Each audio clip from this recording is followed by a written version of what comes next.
எல்லோருக்கும் நமஸ்காரம்.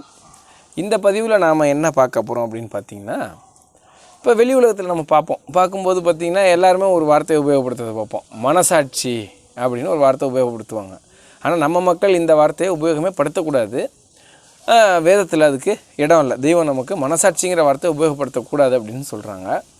ஆனால் வெளி உலகத்தில் நம்ம நிறைய பக்கம் பார்ப்போம். ஏதாச்சும் ஒன்று தப்பு செஞ்சிடும், இல்லை ஏதோ ஒன்று சொல்லிட்டு என் மனசாட்சிக்கு விரோதமாக நான் எதுவுமே பண்ணலைங்க, நான் கரெக்டாக தான் இருந்தேன் அப்படின்னு சொல்லுவாங்க. அப்போ மனசாட்சியை வெளி உலகத்தில் சாட்சியாக வைக்கிறாங்க, மனதை சாட்சியாக வைக்கிறாங்க. இது வைக்கலாமா அப்படின்னு பார்த்திங்கன்னா, இப்போ உயிர் இருக்குது, இந்த ஜீவன் இருக்குது, அறிவு இருக்குது, இதெல்லாம் நன்மைகள் பயக்கிறதா இருக்குது மனிதனுக்கு. இந்த அறிவானது, அதாவது ஒரு குழந்தை பிறக்கும்போது அறிவாக தான் பிறக்குது. அது அறிவு மட்டும்தான் இருக்குது, அதுக்கு மனம் இல்லை. அதனால தான் சின்ன பிள்ளைங்க எப்போயுமே ஒரு பாசிட்டிவான ஒரு எனர்ஜிக்கு சொந்தக்காரங்களாக இருக்குதுங்க. அதுங்களை பார்த்தாலே சிரிக்கிறது, ஓடுறது, விளையாடுறது இப்படி இருக்கிறதுக்கு காரணம் என்னென்னா, அதுக்கிட்ட பாசிட்டிவ் எனர்ஜி ஃபுல்லாக இருக்குது. அது அறிவு மட்டும்தான் இருக்குது. அது எப்போ மனமாக மாறுது அப்படின்னு பார்த்தீங்கன்னா, அறிவுடன் ஆசை கலக்கும்போது அது மனமாக மாறுதுன்னு தெய்வம் நமக்கு வேதத்தில் குறிப்பிடுறாங்க. நம்ம அறிவாக தான் இருக்கோம், அதன் கூட ஆசைங்கிறத தாண்டி, பேராசைங்கிறத தாண்டி அவா அப்படிங்கிற ஒரு நிலை, அவானா எல்லாமே எனக்கு வேணுங்கிற ஒரு நிலையில் போய் இந்த அறிவு கலந்துருச்சுன்னா அது மனமாக மாறுது. அப்போ என்ன ஆகுது அப்படின்னா, தீமைகள் எல்லாமே இந்த மனம் மனிதனை செய்ய தூண்டிடுது. எதெல்லாம் தவறுன்னு அறிவு கற்று வச்சுருக்கோ, என்னதான் மனிதனுக்கு நீ இதெல்லாம் பண்ணாத தப்புன்னு அறிவு சொல்லுதோ, அது எல்லாத்தையும் சரின்னு அறிவுடன் ஆசை கலந்த உடனே சொல்ல வச்சிருது. அப்போ மனம் என்ன பண்ணுது? பேயாக, பிசாசாக மாறிடுது. மனிதனுக்கு மிகப்பெரிய எதிரி யார்? இவனுடைய மனம்தான், பேய் மனம். பேய் மனம் என்ன பண்ணுது அப்படின்னா, இவனை தீமைகள் பக்கமே இழுத்துட்டு போகுது. எதுனாலும் இவனை பயமுறுத்த வைக்கிது, பதற்றப்பட வைக்கிது, எதையாச்சும் எதிர்மறை எண்ணங்களாக இவனுக்கு சொல்லிக்கிட்டே இருக்குது. அப்படி ஆயிரும் எதிர்மறை எண்ணங்களை இவனுக்குள்ளே விதைச்சிக்கிட்டே இருக்குது. இவனை நிம்மதியாகவே இருக்க விட மாட்டேங்குது இந்த பேய் மனம் அப்படின்னு தெய்வம் நமக்கு குறிப்பிடுறாங்க. அது இல்லாமல் இவனுடைய நல்லொழுக்கங்கள் எல்லாத்தையும் கெடுத்து இவனை தீய ஒழுக்கத்தில் கொண்டு போகிறது எது? அறிவு ஆசை கலந்த மனமாக மாறிடுது. அறிவு கூட்டல் ஆசை ஈக்குவல் டு மனம். அப்போ ஆசை கலந்த உடனே என்ன, இது மனமாக மாறினோம்னா அது நல்லொழுக்கங்கள் எல்லாத்தையும் மனிதனுக்கு எடுத்துகிட்டு தீய ஒழுக்கங்கள் எல்லாத்தையும் இவனுக்குள்ளே விதைக்க ஆரம்பிச்சிருது. அப்போ தீய ஒழுக்கங்கள் விதைய என்ன பண்ணுது? இவன் மரணம் இவனுக்கு மிக அருகில் வந்துடுது. அப்புறம் இவன் மெய் அடைய மாட்டேங்கிறான், நரகத்துக்கு பாத்தியவனாகிறான். அப்போ ஒரு மனிதனை அவன் கூடவே இருந்து அவனை கெடுத்து அவனை மெய்யை அடைய விடாமல் பண்ணி மரணத்தை எய்த வச்சு அவனை நரகத்தில் கொண்டு போய் வாசலில் நிப்பாட்டிட்டு சொல்லுதாமானா, என் வேலையை முடிச்சிட்டேன், இவனை உங்ககிட்ட கொண்டு வந்து ஒப்படைச்சிட்டேன்னு நரகத்தில் கொண்டு போய் தள்ளுதான். அந்த அளவுக்கு மனமானது கெடுதலாக இருக்குது. இப்படி நம்ம கூடவே இருந்து நமக்கு துரோகம் செஞ்சு நம்மளை கெடுத்து நம்மளை இவ்வளோ தூரம் பாழாக்குகிற ஒரு பேய் மனதை சாட்சியாக சொல்லலாமான்னு கேட்குறாங்க தெய்வம். மனதை சாட்சியாக சொல்லவே கூடாது. அறிவு சாட்சினா ஆசான், இறைவன், தெய்வம் அவர்கள் சாட்சின்னு சொல்லலாம்.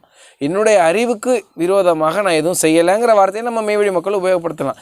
என்ன அறிவுக்கு புறம்பாக, வேதத்துக்கு புறம்பாக, நம் தெய்வம் அவர்களின் உத்தரவுக்கு புறம்பாக நான் செய்யலை அப்படிங்கிற வார்த்தையை நம்ம மக்கள் உபயோகப்படுத்தலாமே தவிர மனசாட்சிங்கிற வார்த்தையை நிச்சயம் பயன்படுத்தாதீங்க. ஏன்னா மனம்ங்கிறது பேய் சாட்சியாக, பிசாசு சாட்சியாகன்னு சொல்லலாமான்னு கேட்குறாங்க வேதத்தில் தெய்வம். அப்போ மனமானது பேயாகவும் பிசாசாகவும் மனிதனுக்கு நிற்கிது. அது நம்ம என்ன பண்ணுறோம்? இப்போ தெரிஞ்சுக்கிட்டோம் அறிவு அவா கலந்துருச்சுன்னா அது மனமாக மாறுது. இப்போ நம்ம என்ன பண்ணணும்னா, அந்த மனம் மட்டும்தான் இப்போ நமக்கு இருக்குது. இப்போ மனதிலேருந்து ஆசைகளை நீக்க ஆரம்பிச்சிடணும். எது மேலெல்லாம் நம்ம பற்று வச்சுருக்கிறோம், எது மேலெல்லாம் ஈடுபாடு வச்சுருக்கிறோம், எது மேலெல்லாம் ஆசை வச்சுருக்கிறோம் அப்படிங்கிறத நம்ம தெரிஞ்சுக்கிட்டு அந்த ஆசைகளை நம்ம அந்த மனதிலேருந்து நீக்கிக்கிட்டே இருந்தோம்னா அது திரும்ப அறிவாக மாறிடும். இதுதான் தெய்வம் நமக்கு கற்றுக் கொடுக்கறது. அறிவு ஆசை கலந்து மனமாக மாறிடுச்சு, மனதில் இருக்கிற ஆசைகளை எடுத்துகிட்டு அது திரும்ப அறிவாக மாறிடும். ஆசைனா தீமைகளும் அதில் கலந்து தான் வந்துடுது. ஆசைனாலே தீமைகளை நோக்கி தான் போகுது. இப்போ வெளி உலகத்துலலாம் சொல்லுவான் பாருங்கள், நல்லா சம்பாரிச்சாச்சு, இனிமேல் வாழ்க்கையை என்ஜாய் பண்ணணும் அப்படிமா. என்னடா என்ஜாய் பண்ணுறதுனா தண்ணி அடிக்கிறது, சரக்கு அடிக்கிறது, தவறுகள் பண்ணுறது, இப்படி ஏதாச்சும் இது வாழ்க்கையை அனுபவிக்கிறதா? அப்போ பணம் வந்துடுச்சு, உனக்கு அறிவு இருக்குது, அது ஆசை கலந்துருச்சு, மனமாக மாறிடுச்சு. இப்போ மனதில் இருக்கிற நமக்கு தெய்வம் இப்போ கற்றுக் கொடுத்துட்டாங்க. மனதில் இருக்கிற ஆசைகள் ஒவ்வொன்றையா, ஈடுபாடு ஒவ்வொன்றையா, எது மேலே பற்று வச்சுருக்கு அது ஒவ்வொன்றையும் நீங்கள் எடுத்துருங்க, திரும்ப அறிவு பூரிப்பாக நின்றோம். அப்போ நம்ம மெய்வழி மக்கள் இனிமேல் எக்காலத்தில் இந்த பதிவை பார்த்தவர்களாவது இனிமேல் வாழ்க்கையில் மனசாட்சி அப்படிங்கிற வார்த்தையே உபயோகப்படுத்தாதீங்க. நீங்கள் மனசாட்சி அப்படின்னு ஒன்று சொல்லிட்டீங்கனாலே பேய் பிசாசு சாட்சியாக, குருட்டு புரட்டு சாட்சியாக, குள்ளு முள்ளு சாட்சியாக சொன்னதுக்கு சமம் அப்படின்னு நமக்கு தெய்வம் அந்த வேதத்தில் குறிப்பிட்டிருக்காங்க. இந்த திருவாக்கியத்தை படித்து காட்டுறேன் பாருங்கள். திருவருட்குறள் 170வது திருவாக்கியம். ஜீவன் அவாவுடன் தாவுகிற செயலால் மனம் என்று பெயர் பெறுகிறது. இரும்பு வேலை செய்வதால் கொல்லன் என்பது போலாம். ஆகவே மனசாட்சியாக என்று சொல்லுவது பிசாசு சாட்சியாக, பிரட்டுருட்டு சாட்சியாக, குள்ளு முள்ளு சாட்சியாக என்று சொல்லுவது போலாகும் அப்படின்னு. இப்போ நீங்கள் மனசாட்சிங்கிற வார்த்தையை நீங்கள் எங்கே உபயோகப்படுத்தினாலும் நீங்கள் தப்பு செஞ்சிட்டீங்கன்னு அர்த்தம். நீங்கள் உங்கள் மனம் உங்களை தப்பு செய்ய சொல்லியிருக்கு, நீங்கள் அந்த மனதுக்கு சாட்சியாக, அந்த பேய் மனதுக்கு சாட்சியாக நீங்கள் நிற்கிறீங்கன்னு அர்த்தம்.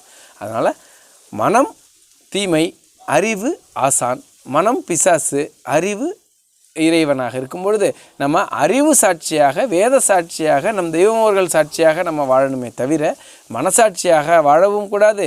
மனசாட்சியாக விரோதமாக மனசாட்சிங்கிற வார்த்தையை கூட நம்ம உபயோகப்படுத்தக்கூடாது. நமஸ்காரம்.